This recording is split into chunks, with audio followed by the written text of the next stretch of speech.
भाग्य बढ़ाया कर्म भाग 2। रवि ने खाना खाया और सो गया। सोने के बाद उसे सपने में फिर से वही दोनों देव पुरुष दिखाई दिए।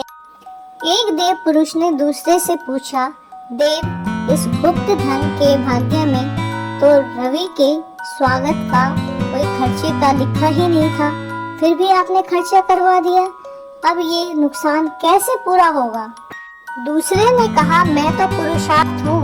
रवि का इतना अपमान उसने किया, फिर भी रवि नहीं भागा, तो मुझे दिलवाना पड़ा। रवि का पुरुषार्थ इस गुप्त धन से प्राप्त करने के लिए था।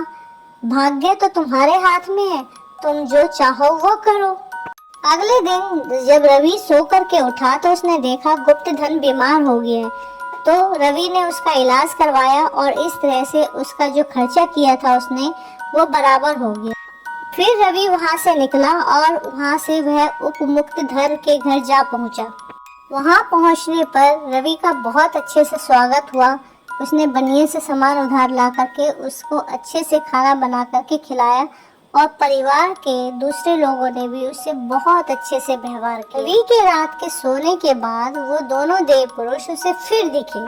उसने देखा भाग्य देव पुरुषार्थ देव से कह रहे हैं कि हे देव, उपमुक्त धन का तो बहुत ज्यादा इसने खर्चा करवा दिया है जो इसके खाते में था ही नहीं।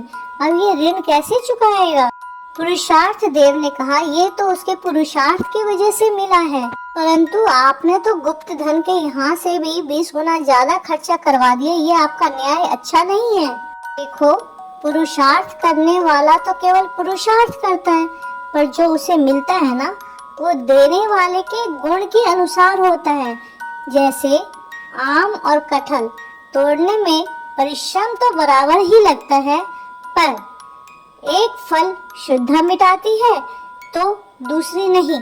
कर्जा कैसे हटेगा ये तो आप जानो, ये मेरा काम नहीं है। पर अगले दिन जब रवि सो करके उठा तो उसने देखा कोई राजपुरुष आया है और वो उपमुक्त को धन दे रहा है। कह रहा है कि आपकी कलात्मक वस्तुएं हमको बहुत पसंद आई और ये आपका इनाम है। और फिर दोनों राजपुरुष रवि के सामने प्रकट हुए और पूछा, अब बताओ रवि, तुम्हें कौन सा वाला धन चाहिए?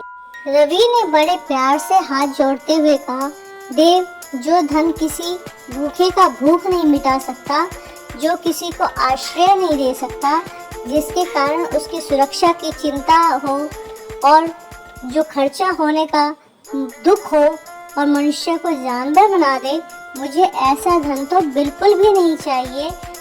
रवि ने बड़े प्यार से हाथ जोड़ते हुए कहा, देव, जो धन किसी भूखे का भूख नहीं मिटा सकता, जो किसी को आश्रय नहीं दे सकता, जिसके कारण उसकी सुरक्षा की चिंता हो और जो खर्चा होने का दुख हो और मनुष्य को जानवर बना दे, मुझे ऐसा धन तो बिल्कुल भी नहीं चाहिए। मुझे तो बिल्कुल उपमुक्त जैसा ही धन चाहिए। भाग्य देव ने रवि को आशीर्वाद दिया कि देखो, तुम्हारे पास धन नहीं भी रहेगा, लेकिन तुम अच्छे काम करोगे तो तुम्हारी आवश्यकता पूरी हो जाएगी। इसी तरह पुरुषार्थ देव ने भी कहा, जब भी तुम पुरुषार्थ करोगे तो तुम्हें अच्छा ही फल मिलेगा। रवि अपने घर वापस लौट आया तो उसे पता चला कि राजा ने अपनी बेटी की शादी के लिए उसे अच्छे अच्छे ड्रेस बनाने का ऑर्डर दिया है और राजा ने उसे मुंह मांगा धन भी दिया। तो उस धन से अपना घर बनवाया और जो पैसे बच गए बाकी के, उससे एक कुआं खुदवा दिया और रोड बनवा दिए, बच्चों के लिए स्कूल बनवा दिया। इस तरह उसने जन कल्याण पर वो धन खर्च कर दिया। उसे और अच्छे अच्छे ऑर्डर आने लगे और उसे पता था कि धन किसी एक के पास नहीं टिकता, इसीलिए अब वह कल्याणकारी कामों पर अपना धन खर्च करके यश बटोरने लगा।